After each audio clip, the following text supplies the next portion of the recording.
Hello friends, केम छो? मजामा? Welcome to again kitchen with sage. Long time पछी फरी पाछું મારી તબિયતમાં એકદમ સુધારો આવી ગયો છે, તો ફરી પાછું આપણે એક નવી જ રેસીપી લઈને આવી ગયા છીએ। તો ચાલો દર્શક મિત્રો, હું તમને આજે મજામાં કહેવાનું તો કદાચ ભરાઈ ગયું હશે, તો આઈ થિંક સો કે બધા જ એકદમ ફાઇન અને વેલ એન્ડ ગુડ હશે।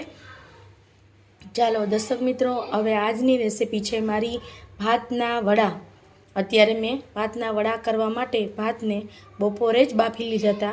ઝીણા જીરાસા ભાત લેવાના છે, ખીચડિયા ભાત જે આવે એ ભાતના વડા બનાવવા માટે, અને એને બપોરે જ બાફી લેવાના છે અને થોડી વાર ફ્રીઝમાં મૂકી દેવાના છે, એટલે આવી રીતે એકદમ વ્યવસ્થિત કડક થઈ જશે આ રીતે।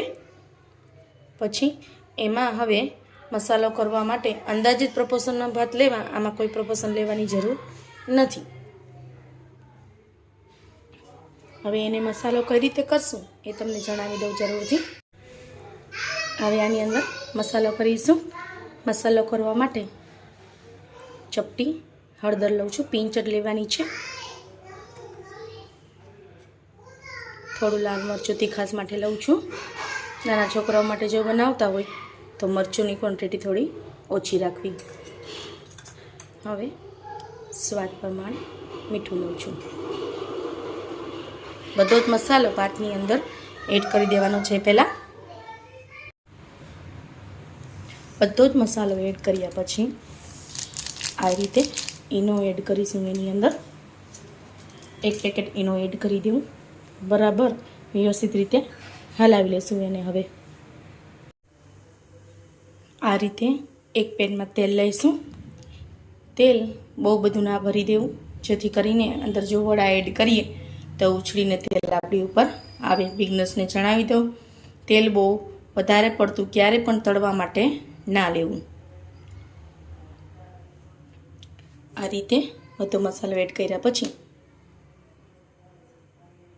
આ રીતે નાના નાના આ રીતે આમ દબાવીને, છૂટું ના પડી જાય એવી રીતે થોડું દબાવીને આવી રીતે તળી નાખશું આને, વડાને વડા શેપ કરીને આવી રીતે।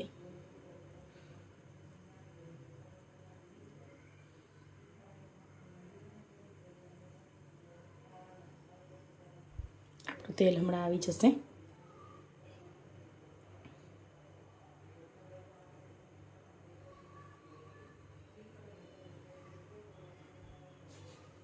તેલ એકદમ ધોવાળા નીકળતું આવે ત્યારે જ પછી એડ કરું, ત્યાં સુધી તરત એડ ના કરી દેવું એની અંદર।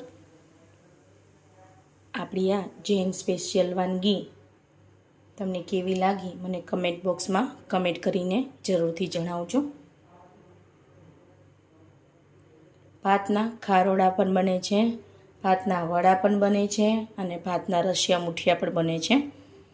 આપણે નેક્સ્ટ વિડીયોમાં ભાતના ખારોડા એક વિડીયોમાં આપણે જોઈ લીધું, આગળના વિડીયોમાં રશિયા મુઠિયા આપણે નેક્સ્ટ વિડીયોમાં જરૂરથી એક વખત જોઈશું, અને ભાતને વઘારીને પણ જોઈ લીધા છે આપણે। તેલ થોડું આવી ગયું છે, હવે હું આવી રીતે એકાદું નાખીને જોઈને ટ્રાય કરી લેવાનું છે। ગેસની ફ્લેમ અત્યારે હાઈ રાખેલી છે, છૂટું ના પડી જવું જોઈએ આ રીતે।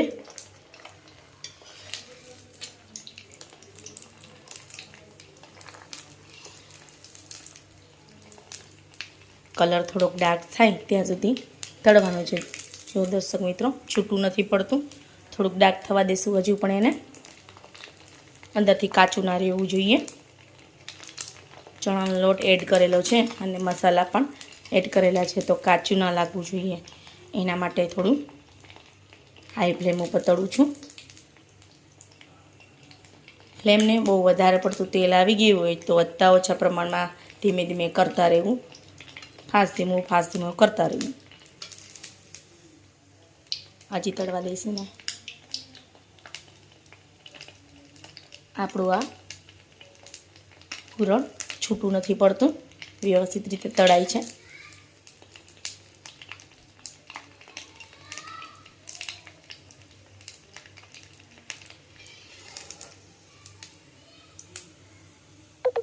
જુઓ આ રીતે દેખાણું. હજી થોડું ડાર્ક થવા દેવાનું છે એને. હજી બીજા થોડા વડા નાખીને ઉતારીશું આપણે.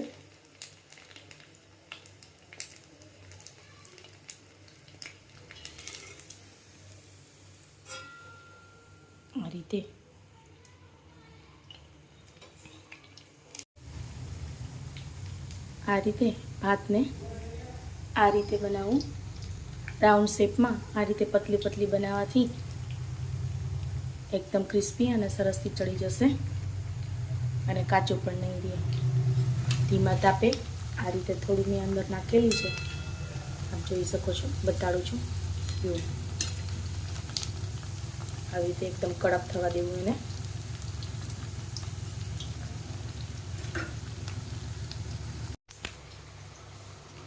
સો ફ્રેન્ડ્સ, આજની આપણી આ રેસીપી ભાતના વડા આ રીતે ક્રિસ્પી એકદમ બનીને તૈયાર છે. એકદમ કડક કરવા, ધીમા તાપે કરશો તો એકદમ કડક થશે. આની અંદર તમે ઝીણી મરચી લીલી અને કોરિએન્ડર પણ એડ કરી શકો છો. અત્યારે આપણે નથી લીધી. તો આજની આ વાનગી આપણી જૈન સ્પેશિયલ ભાતના વડા બનીને તૈયાર છે. આઈ હોપ કે તમને ગમશે મારી રેસીપી. લાઇક, શેર અને સબસ્ક્રાઈબ કરવાનું ભૂલતા નહીં. કમેન્ટ બોક્સમાં જરૂરથી મને કમેન્ટ કરજો. Thank you for watching. Thank you friends.